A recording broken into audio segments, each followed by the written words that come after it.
Joel Osteen is facing a growing wave of criticism, and this time it is not based on unclear rumors. Serious questions about money, luxury living, and openness at Lakewood Church are now being openly talked about.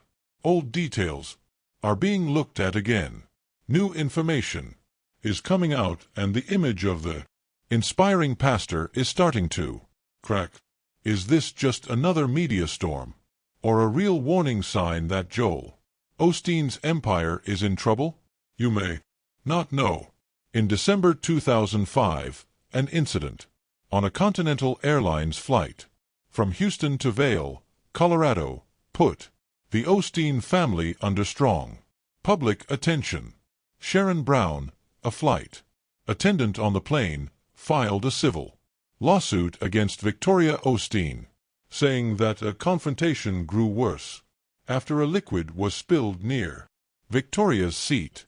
According to the complaint, Brown said that Victoria became upset during the exchange and allegedly grabbed and pushed her while the plane was still in the air. The accusation quickly received national media attention, partly because Joel and Victoria Osteen were already very well-known public figures through Lakewood Church and its quickly growing television ministry.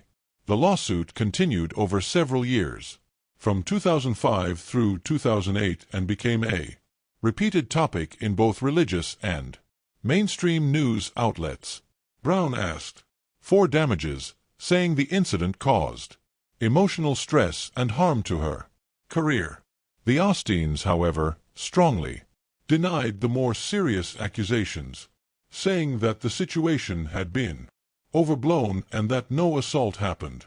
As described, Victoria Osteen was never criminally charged, and no court ever found her guilty of assault. While the civil case did not lead to the large damages first requested by the flight attendant, the matter did not end without some consequences. In a separate administrative action, the Federal Aviation Administration fined Victoria Osteen $3,000 for interfering with a flight crew member, a smaller violation that did not bring criminal charges. The fine recognized that an inappropriate interaction had happened, but stopped far short of proving the most serious claims made in the lawsuit.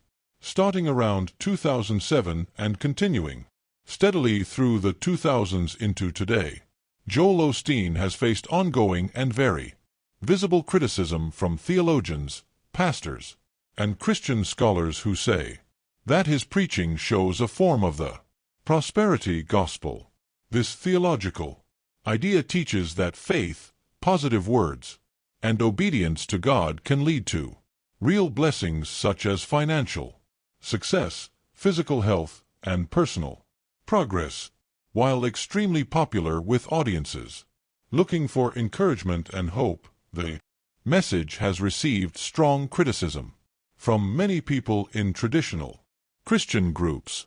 Critics say that Osteen's sermons focus too much on optimism, self-improvement, and worldly success, often showing faith as a way to reach personal happiness rather than spiritual change. They say that themes important to historic Christianity, such as repentance, sin, sacrifice, suffering, and the cost of being a disciple, are often reduced or missing completely. According to these critics, Scripture is often chosen carefully to support motivational ideas rather than being studied in its full theological and doctrinal meaning.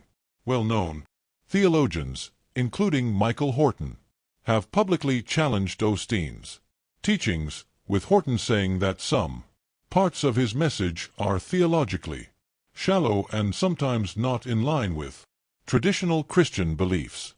Such critics warn that prosperity-focused preaching can reduce Christianity to a self-help system where God becomes a way to reach personal goals rather than the one people worship and obey. They also say this approach can leave believers unready for hardship, suffering, or unanswered prayers, realities that appear many times in biblical stories. Even with this continued criticism, Osteen has always defended his approach, saying that his mission is to encourage, inspire, and reach people who might not normally go to church at all. He has often said that he does not claim to be a traditional theologian and that his main focus is encouragement instead of doctrinal arguments. His supporters say this tone has brought millions of people to his sermons, books, and broadcasts around the world, making him one of the most influential religious figures of the modern time. In August 2011, Joel and Victoria Osteen, along with Lakewood Church, became the focus of a federal copyright lawsuit filed by the indie instrumental music duo, The American Dollar. The group said that one of their songs kept being used during Lakewood Church services and related broadcasts after a licensing agreement had expired. According to the complaint, the music was included in church programs without proper permission, which pushed the artists to take legal action to protect their intellectual property rights. The lawsuit filed in federal court asked for up to $3 million in damages, bringing attention not only because of the famous defendants but also because it showed the often ignored complexities of music licensing inside large religious organizations. The American Dollar argued that Lakewood Church, as one of the largest megachurches in the United States with a wide media reach, should have clearly known the limits and responsibilities of music licensing. The case quickly became a topic of discussion among musicians, copyright supporters, and church media teams across the country. Joel and Victoria Osteen, along with Lakewood Church, denied doing anything wrong on purpose and said that any use of the music was either properly licensed at the time or happened accidentally without bad intent. Their legal team argued that the claims were overstated and that the church had not taken part in willful or organized copyright infringement as claimed. In 2012, a federal judge ruled mostly in favor of the Osteens and Lakewood Church, dismissing most of the copyright claims brought by the American Dollar. While the court allowed a small chance for changes to certain technical parts of the case, the ruling greatly weakened the lawsuit's foundation. In the end, the case did not lead to financial penalties, damages, or a settlement paid by the church or the Osteens. Even though the lawsuit ended without major legal consequences, it briefly added to the growing list of controversies surrounding Joel Osteen. During the early 2000s, for critics, it strengthened concerns about openness and accountability within large religious organizations. In May 2014, Lakewood Church became the focus of legal attention after an incident where a young child was reportedly hurt during a church service. According to reports that later appeared in local news coverage, a church representative allegedly removed a child's safety seat from a pew, causing a toddler sitting in or near the carrier to fall. The fall reportedly caused injuries serious enough that the child's family decided to file a lawsuit against the church. The lawsuit filed for the child argued that the injury happened because of negligence and weak safety procedures during services attended by families with small children. At that time, Lakewood Church was one of the biggest megachurches in the United States, bringing thousands of worshipers to each service, including many parents with babies and toddlers. The case, therefore, raised bigger questions about how such a huge organization managed crowds, seating areas, and child safety in a busy worship environment.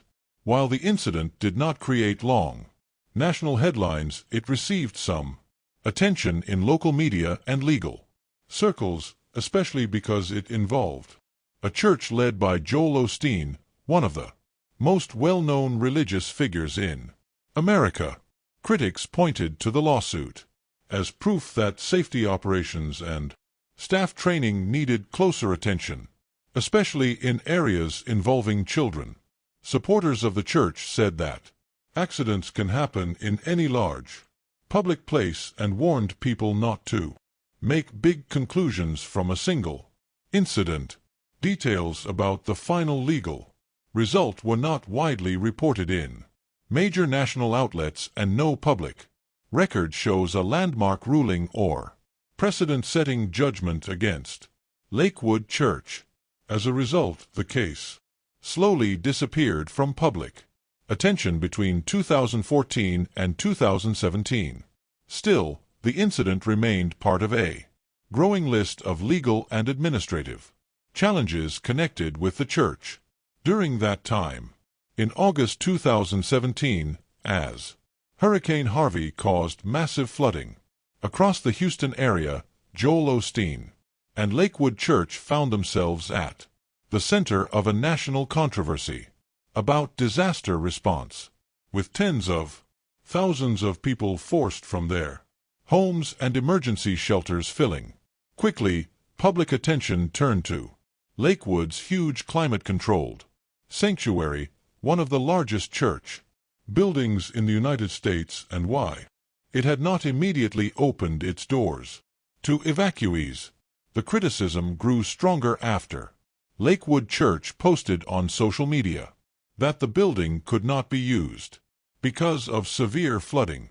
The explanation soon faced doubt when photos and videos spread online showing the areas around the church looking passable, while nearby shelters were struggling with overcrowding. Critics accused the church of protecting property and reputation instead of helping people urgently in need. The issue spread quickly across social media and cable news, turning Lakewood into a symbol, fairly or not, of what some people saw as inaction by wealthy religious institutions during a crisis. Joel Osteen and church officials replied by saying that safety concerns guided their first decision. They said flooding, damaged road access, and coordination with city emergency services needed to be handled before opening the building to large numbers of evacuees. Osteen said that Lakewood had not been officially named as a shelter at the beginning and argued that quickly bringing people into an unsecured space could have created more danger. Within a few days, Lakewood Church opened its doors as a shelter and later as a major aid distribution center, giving food, supplies, and volunteer help to people affected by the storm. Osteen also announced financial donations for relief efforts, and the church hosted evacuees once operations were fully ready. Even with these actions, criticism remained.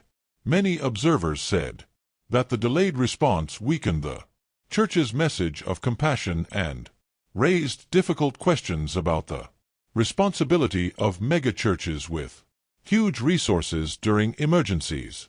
In 2021, during the ongoing economic effects of the COVID-19 pandemic, Joel Osteen and Lakewood Church became part of another controversy after it was revealed that the megachurch had received about $4.4 million in Paycheck Protection Program, or PPP, funds.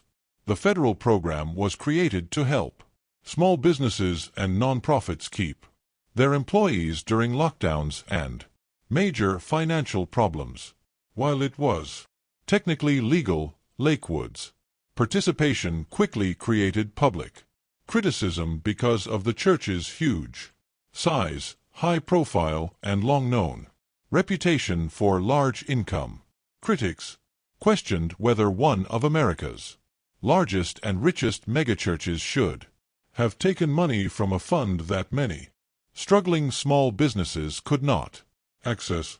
The backlash grew online and in the media, with commentators saying that accepting taxpayer-supported aid conflicted with the image of prosperity, often connected with Osteen's ministry. For critics, the situation strengthened worries about how large religious institutions manage money and whether they should depend on public support. During crises, Lakewood Church replied by explaining that the funds were used to support its large staff, which numbers in the hundreds and includes production, media, and operational workers whose jobs were affected by pandemic restrictions.